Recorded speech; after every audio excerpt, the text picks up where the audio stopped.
Farba puisse recouvrer la paix pour la liberté.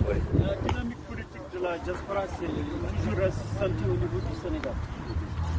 Le président Abdoulaye Wade disait que qui gagne la diaspora gagne le Sénégal et qui perd la diaspora perd le Sénégal. Moi, très honnêtement, je suis paradoxalement embêté parce que je n'attendais rien du président et du premier ministre de la République du Sénégal, Ousmane Sonko. Je ne devrais même pas manifester pourquoi je n'ai pas voté pour lui. 2, je ne croyais pas en son programme. 3, je savais qu'il ne pourrait être qu'ainsi. Mais en même temps, je suis un citoyen.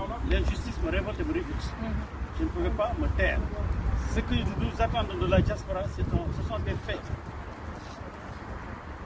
Farba, il y a 2 choses qui font que le Premier ministre du Sénégal, je pense, a instrumentalisé l'histoire de Farba. Le fait d'aller à Agnam pendant les élections législatives du 17 novembre 2024 et dire je vous garantis, parce qu'on sait que c'est la garantie, quand vous achetez un meuble, un frigo, une cuisinière, il y a une garantie, que ce sera sa dernière campagne. Déjà, moi, du point de vue de la croyance en Allah subhanahu wa ta'ala, qu'est-ce qui détermine l'un des deux? Plaise à Dieu qu'ils vivent 100 ans tous les deux. Mais est-ce que le Premier ministre sait qui des deux partira le premier? Ça, c'est un. Deuxièmement, mais pourquoi décide-t-il du sort politique de Farba? La deuxième chose, c'est de décrire Farba comme simple griot. Simple griot du président Macky Sall. Comment se fait-il qu'il a des milliards? Mais le Sénégal a toujours eu des milliards de la trempe de Farba. Je pense souvent à feu Djilimay, je pense souvent à feu Djouga Kébé, je pense souvent à feu Sélé Guissé et d'autres. Ils ont tous eu leur fortune grâce à leur foi et à leur investissement et aussi à leur engagement, à leur, entre parenthèses, que Harouna est vivant, Dieu merci. C'est pour ça que je disais feu et qu'ils vivent longtemps aussi ensemble. Troisièmement, pourquoi la diaspora? Je disais tout à l'heure le paradoxe. En même temps, on ne peut pas ne pas bouger par rapport à ce qui se passe au Sénégal. Rien de ce que parce que quand il n'avait pas la majorité, il n'a pas voulu aller à l'Assemblée pour faire sa déclaration. Parce qu'il savait qu'il y trouverait certainement des Kouramaki et d'autres, qui ne pourront pas ne pas faire allusion à une affaire qui est la cause du premier problème du Sénégal. Deuxièmement, aujourd'hui, c'est la deuxième fois qu'il va à l'Assemblée, il va retourner en masse parce qu'il a 130 députés qui lui sont totalement dévolus. Il disait, nous, dans la 13e législature avec laquelle j'étais avec lui, que nous étions une chambre d'enregistrement, nous ne servions qu'à applaudir.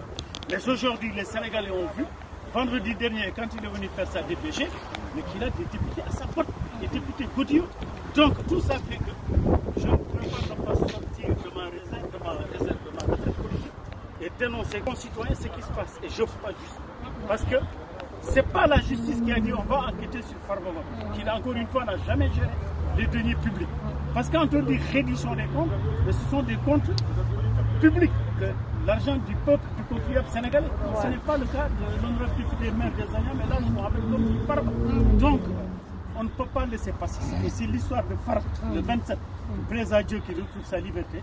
S'il en est autrement, nous ne pourrons pas rester tranquilles. Mais sans casser, sans brûler, sans menacer, sans vilipender, sans agresser, mais démocratiquement, républicainement et sénégalaisement. Voilà. Vous êtes un classique du parti, en tout cas dans la diaspora. Ben, si on veut dire la vérité, c'est que les militants de l'APR ne se mobilisent pas fortement pour soutenir Farba. Pour vous, qu'est-ce qu'il explique?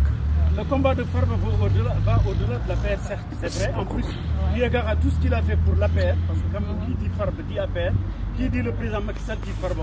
C'est vrai, mais on a vu des Sénégalais lambda qui n'ont aucune appartenance politique se mobiliser justement par rapport à ce qu'ils considèrent comme une injustice portée sur la personne de Farba. Parce qu'encore une fois, c'est vrai que le président Ousmane Sonko, président du PASTEF, le premier ministre du Sénégal, parce que nous restons républicains et respectueux, il est le premier ministre du Sénégal, il est le maire de Ziguinchor élu, il a été député élu, respect à toutes ses fonctions. Mais il cherche à décimer l'APR en s'en prenant au baobab et en coupant les racines de ce baobab. Mais nous n'allons pas regarder. Deuxième chose, ce qui s'est passé vendredi avec Abdou Karim Sall, le député, ministre, DG. Encore une fois, mes chers compatriotes, on ne peut pas ne pas s'en indigner. Un premier ministre ne menace pas. Abdou Karim Sall a été élu comme député au plus fort reste, ça veut dire qu'il a une légitimité populaire. Il a été élu en janvier 2002 maire de Mbao, alors qu'il est de Orkodjere. Ça prouve encore une légitimité populaire. Mais donc, si vous dites à cette personne-là, attention, vous devrez raser les murs, pas exacerbé. Moi, je suis de la paix, je ne rase pas des murs. La tête haute, parce que j'ai soutenu un président de la République qui a fait changer le visage du Sénégal, dont tous les Sénégalais profitent. Le BRT, c'est comme le passeport, tous les Sénégalais le prennent. Le tram, c'est comme le passeport, tous les Sénégalais le prennent. Les routes, l'électricité, les hôpitaux, l'éducation, les bourses familiales, les autoponts, les bourses familiales qu'ils ont arrêtées depuis mars 2024, mes chers amis. Donc, tout cela fait que la diaspora doit se remobiliser au-delà de l'Alliance pour la République, mais tous les démocrates épris de justice, de bon sens pour dire, Monsieur le Premier ministre du Sénégal, laissez faire votre tranquille. Maintenant, ceux qui lui disent, va travailler, vraiment, c'est pas mon goût. C'est lui qui sait ce qu'il a à faire. Demba, je reviens un tout petit peu sur ma question. Est-ce que vous avez tenté quand même de convaincre vos camarades de parti pour qu'ils se mobilisent fortement pour soutenir Farba? C'était ça ma question. Vous savez, il y a des... Même si forcément ils ne sont pas dans la rue ou dans les places ou devant la CPI, mais crois-moi, à la base historique du parti, dans les foyers, dans les appartements, dans les restaurants, dans les hôtels, pratiquement, nombre d'entre eux soutiennent le combat que nous menons. Nous sommes le représentant visible, mais il y a tellement de contraintes dans ce pays-là maintenant. Travailler le dimanche, travailler la nuit, et puis une certaine aussi... C'est vrai, un peu de démobilisation depuis que le président Macky Sall est en retrait. Mais croyez-moi, petit à petit, mon cher, les choses vont revenir. Ils ne sont pas là, mais nous sommes là pour. Et la prochaine étape, excuse-moi. Absolument, nous prévoyons, avant le 27, de faire une action pour sensibiliser l'opinion avant le 27.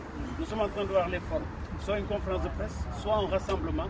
Mais avant le 27, Inch'Allah, nous ferons quelque chose. Et je tenais à remercier les camarades de Hollande, de Suisse, de Belgique, évidemment de France qui sont venus en nombre. Et Inch'Allah, il y aura du boulot. Parce que la démocratie, c'est cela. C'est s'opposer quand quelque chose ne va pas.